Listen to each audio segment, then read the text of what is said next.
And speaking of on-base leagues, our last guy in our hold on for one more day segment is going to be the king of OBP himself, Joey Votto. He is hitting just 226, but again, the walk rate is huge, so the on base is 341. 3 home runs at least, and one surprising stolen base, but just 6 friggin' RBI. I think I've got him in both podcast leagues because it is an OBP format, and he is just killing me, Ron. So are you hanging on to Joey Votto, or is he droppable? I No, he's not droppable. I mean, he's a guy like you said. You drafted him to be your starting first baseman, so you're not dropping him anywhere.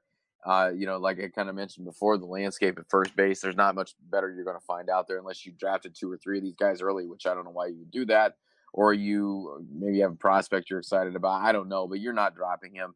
And what's funny about this is the 341 OBP sounds fairly solid, but when you look at it in terms of Joey Votto standards, he's a 425 career Yeah, OBP he's guy. supposed So to carry your team in OBP. yeah, That's why he's such a high draft pick there.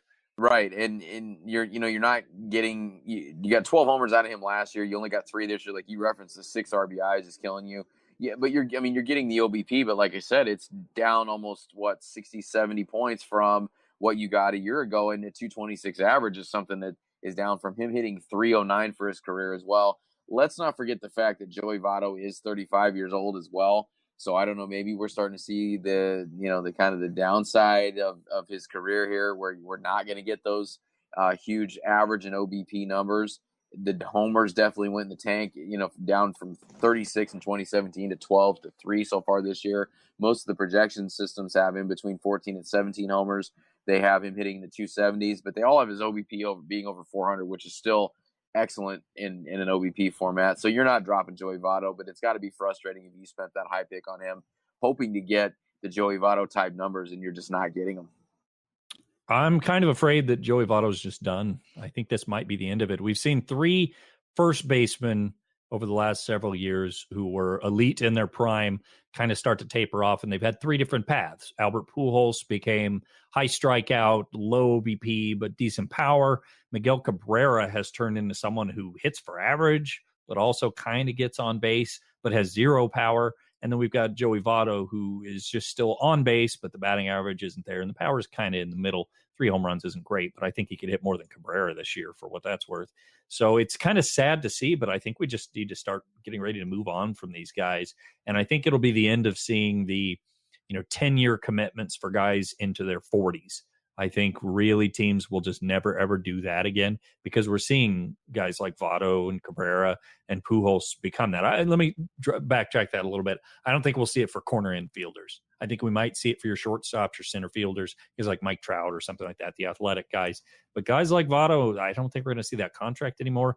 And I'm just afraid there's not much here. I think he's still going to walk a lot, so the OBP will be okay. But like you said, Nate, you bought him to carry your team. I just don't think that's going to happen anymore.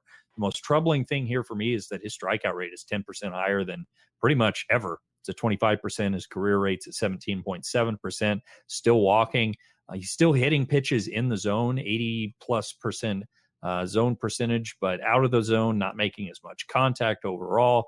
I don't think it's going to turn out very well. If the Reds just continue plugging him in at a decent spot in the lineup, it's worth playing him every day. But I think we're getting to the point where maybe he might be a matchup play going forward. Yeah, it's rough. Yeah, that contact rate way down, strikeout rate way up. So that's not what you're really used to seeing from Joey Votto. So I do think that this is probably the beginning of the end. And just trying to figure out what his value is at right now. Would you guys trade him for some of the hot starter first baseman, Christian Walker, Dan Vogelbach? Trying to think of some of the other guys who have been hot early on.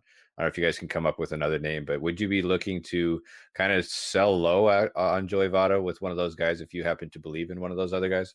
I think it depends on your need. If you need RBI or power, absolutely do it. But if you can live with OBP and runs, maybe, then I think you stick with Votto. I think it depends upon your league format too. I mean, if you're playing in a dynasty league and you can get something like that for him, I think I'd do that in a second because, like Van said, and I kind of alluded to it as well. I think it's just kind of that mid 30s, just kind of seeing the breakdown, and I don't know how much else you're going to get out of him. But also too, if you play with savvy players in your league, I don't know how many people are going to be willing to give you something like that, or one of those guys that started out hot as well. How about this? What about like Josh Bell? Would you trade him for Josh Bell? No, I don't think I would. Yeah, I think I would. And then what about Luke Voigt? We mentioned this on the Twitter. Hell yes. Yeah, in our message thread the other day, and I was like, I guess we have to give Joe over here. I called you Joe at the beginning of the episode. We have to give Ron a little bit of credit that Luke Voigt sure is hitting the ball.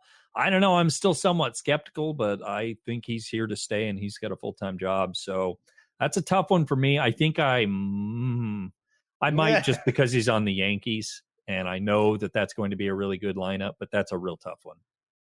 I think I might as well. Okay, this is the last one here. This is the ultimate 1 month high-low trade. Are you trading Joey Votto for Hunter Dozier? I'm going to say no. Yeah, no. I mean, I would look at it, but no, I can't trust Hunter Dozier to that point. And we all talked about how we kind of semi-believe in what Hunter Dozier's doing, but it's hard to take a Royal. I think that team's going to tank. I know everyone's playing really well right now. Mondesi looks at least somewhat more legit than I would have guessed. Whit Merrifield's pretty good. But I also think they'll trade some guys halfway through the season, and I think that team's just going to go downwards, I guess I would say. So it's hard to own a Royal, and then also combined with, I think, Dozier coming slightly back down to earth, I'll stick with Votto. I wonder if Votto, a few more of those balls don't start leaving the yard for Votto, by the way, as the weather warms up. It's just such a great spot to hit in.